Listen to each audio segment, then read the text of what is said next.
Mr. Speaker, today I rise to express condolences and gratitude to the family of John Burton for sharing him and his leadership with the nation.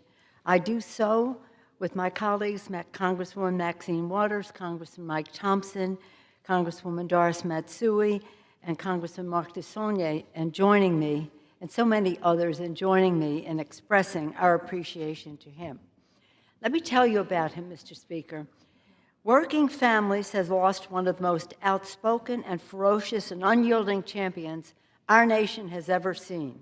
John Burton was a towering progressive warrior who for half a century never pulled a punch in his dogged fight for a fairer future for our children. Paul and I are heartbroken to hear of his passing, as he was my longtime mentor, close confidant, and dear friend.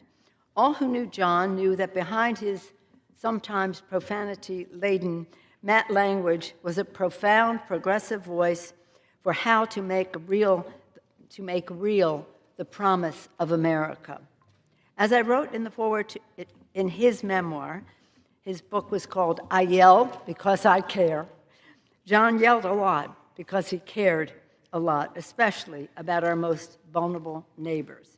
He dreamed of a city without homelessness or hunger, a society dedicated to full equality, no matter who you are, who you love, an economy where every working family could succeed, a world at peace where every child could reach his or her fulfillment. Guided by a big heart and aided by a brilliant strategic mind, John was boundlessly effective in every arena in which he served, whether in the United States Army, as a patriotic American, bringing the concerns of Californians to Congress when he did, as a member of the State Assembly in California and the State Senate as the President pro tem of the Senate, the Democratic leader of the Senate, or twice serving as the chair of the California Democratic Party. He cultivated his friendships in politics, the music, in the community, and sports, nurturing deep decades of long relationships and always engaging new people. Personally, I will always be grateful to John for managing my very first campaign for Congress in 1987 to fill the seat that belonged first to his brother Philip and then to his sister-in-law Sala. Someone just sent me this thing. When we were in the Speaker's private office right before I was sworn in, John had felt overwhelmed and just left.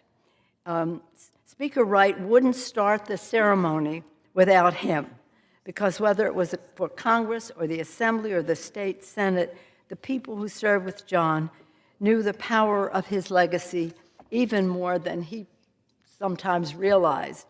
When I told first that when I got to Congress, I told them Sala sent me, and I came here to fight against HIV and AIDS. Yes, Sala did send me, but it was John who helped me get here. My campaign promise was a voice that will be heard. You can just imagine how he savored that when I became Speaker of the House. But enough about me. Back to John. For more than 3 decades in the Congress, I was blessed to have John as a source of wise counsel, sound judgment, and brash humor. And he always served as a constant reinvigoration of my inspiration to carry on the fight for the people.